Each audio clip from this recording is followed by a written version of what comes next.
Hi, I'm Joesph O'Connor, and I'm delighted to answer some of your questions received through hashtag Easons Asks.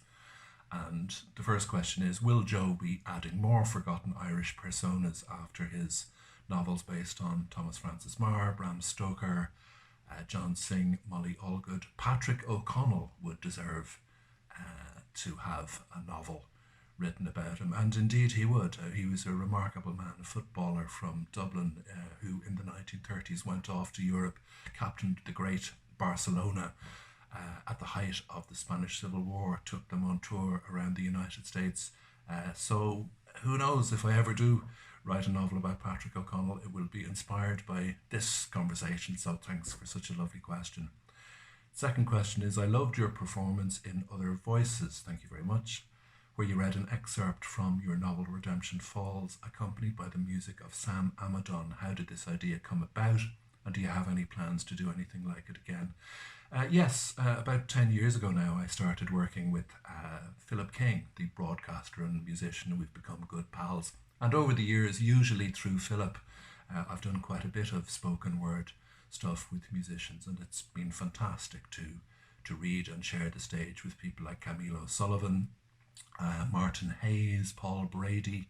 I've read on one occasion with the Chieftains, so it's lovely to read with musicians. I think it really lifts something out of the words, and then hopefully the words add something to the music. So yes, I do hope to do that again. Next question is, what influenced you to base your novel in the Victorian era? Well, I first started writing about the Victorian era when I wrote Star of the Sea. Of course, I had to find out a lot about that particular time then. With this novel, Shadowplay, a character from Star of the Sea reappears in this book, which is to some extent based on the life of the Dublin-born great author Bram Stoker, and he lived in the Victorian and Edwardian eras. So really it was that. It was wanting to write about Stoker, but it's a beautiful world to write about. London at that time, which is full of fog and colours and shadow and secrets and Oscar Wilde and Ellen Terry. So it was lovely to bring all of that together again for Shadowplay. The next question is, I'm a big fan of your writing. I've read each of your books from the beginning. Thank you very much, including the Irish Mail trilogy, which still makes me laugh out loud when I read it years later. Any plans to return to non-fiction? Yes, I do. I mean, I love writing non-fiction. I've loved writing for the radio. I loved writing the material about the World Cup that led to those Irish Mail books. So I'm busy working on a novel at the moment, but I do hope to return to non-fiction at some point soon.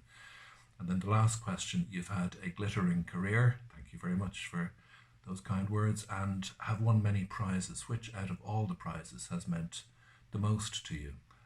Well, I'm going to cheat and pick two, if I may. One was last November. I was fortunate enough to win the An Post Easons Irish Novel of the Year prize at the annual Irish Book Awards, and it was just such a strong group. It was such a lovely night, and it was a great honour to win that award. And then some years ago, my novel Ghostlight was selected for Dublin's One City, One Book festival, and that was just wonderful to be part of that for a month, you know, in the city that you were born in, to see all of these events about a book that you wrote. So that was a lovely thing.